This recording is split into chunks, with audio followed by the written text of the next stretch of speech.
What's up guys, it's your favorite Kiwi coach, and give me 6 months of your time, I'll give you the best golf swing of your life.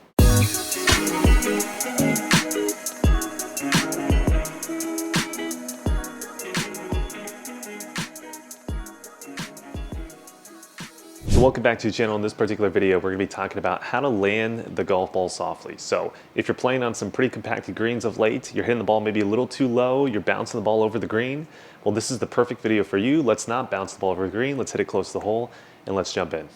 But before we get into the video, I want to give a quick shout out to our sponsor, and that is Kiwi Golf Japan. If you're too busy or you just can't make it out to our locations for lessons, Kiwi Golf Japan is the membership site for you. With 240 plus videos of golf instruction, we have everything on there that you could possibly want. So go ahead and check out that link down below, and now let's get into the video.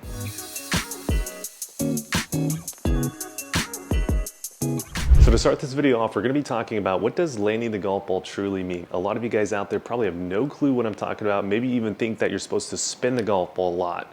So to start off, what does landing the golf ball really softly mean? Well, if you hit the green and then the golf ball stops within 5 yards, in my opinion, that is going to be landing the golf ball softly. So if you hit the green and then the golf ball rolls out another 10, 15, 20 yards, that would not be landing the golf ball softly.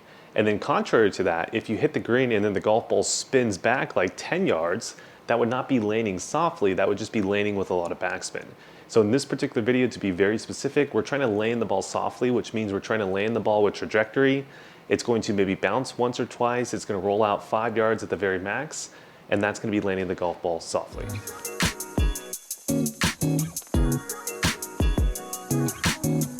So the next point of video, we're going to talk about why do we want to land the golf ball softly. So a lot of you pros out there probably already know why you want to land the ball softly. You probably hit a wedge before, you landed it pin high, spins off the green, you make bogey from there.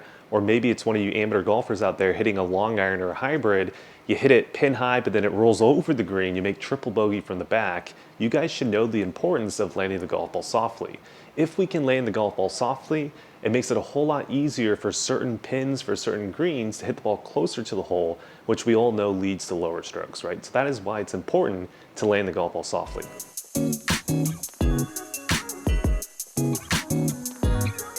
So now some of you guys might be thinking, well, is there a case when landing the golf ball softly is not what you want to do? And I would argue that there are plenty of times where you wouldn't want to land the golf ball softly.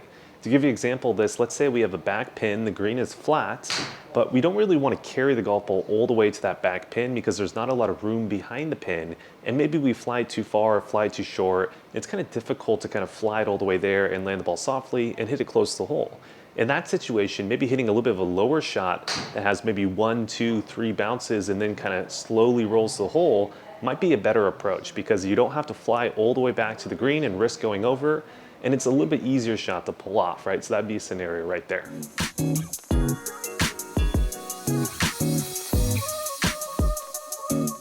So now that you guys understand the basics of why we want to land the golf ball softly as well, do we need to land the golf ball softly all the time?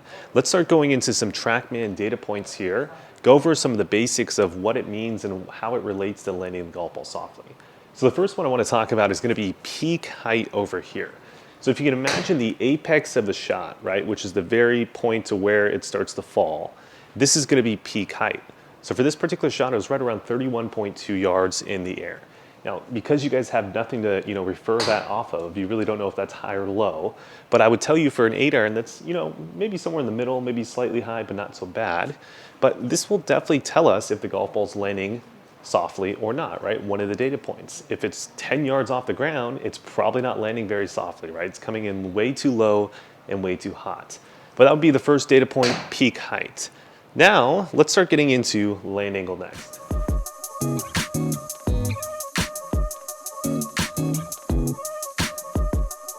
All right, so land angle and peak height definitely go together. So imagine that apex point right here, and then the angle that it creates as it approaches the ground, that's going to be the land angle. So to give it an example, let's say with driver, we want to be closer right around this 35-degree range for a land angle because we want to be coming in slightly flatter so the ball can actually roll.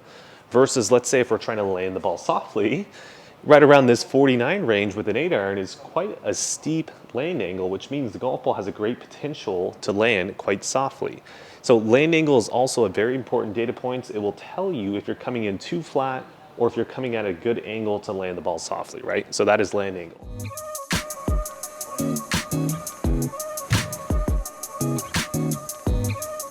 next data point is going to be dynamic loft. So you can think about the relationship between dynamic loft and the angle of attack, which we're going to get to here in a second.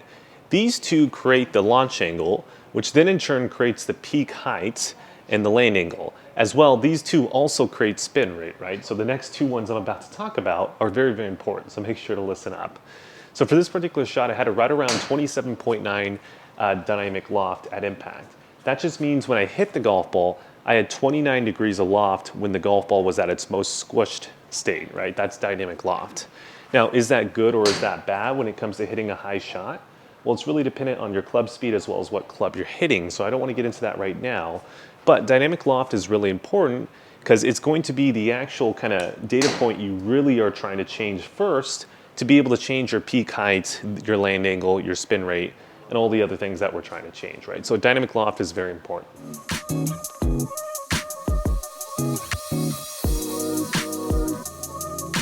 So like I was saying earlier, the relationship between dynamic loft and angle of attack is really important because that's going to create the spin rate, that's going to create the launch angle, that's going to create the peak height, the land angle, everything that we've been trying to talk about in terms of data points to land the ball softly.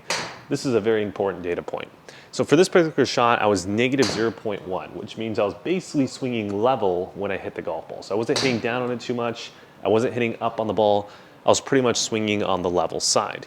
So angle of attack is just measured when you hit the golf ball, right? So relative to the horizon, are you hitting down, are you hitting level, or are you hitting up? So this, again, relative to this, will tell you the spin rate and everything that you want to know. So typically a good rule of thumb is if you're trying to hit the ball softer or land the ball softer, you probably don't want an angle attack that's on the downward side of like -5, -7. It's typically a little bit difficult to land the ball softly when you do that.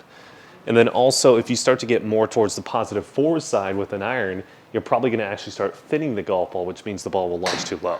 So I found for most people, right around this kind of 0 range to maybe -3 range is probably a great angle of attack that you want.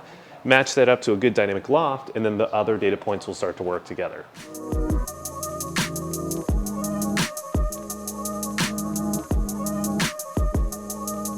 All right, and to wrap up this section, then we got launch angle and spin rate.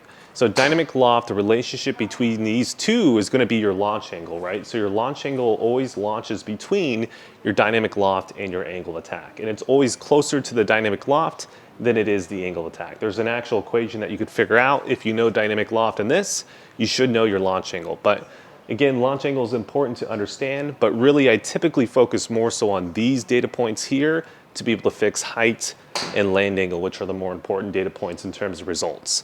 Now last is going to be the spin rate. So spin rate is also very important because if you have no spin, the golf ball just falls out of the air. If you have too much spin, the golf ball is going to go way up in the air and then fall out of the air. So typically when you're trying to land the golf ball softly, more spin is actually not that bad of a thing. You typically would want to have a little bit more spin than you would want to have less spin. So these are all the data points that we would be wanting to manipulate to get the golf ball to land softly. Let's start getting into the next point of the video.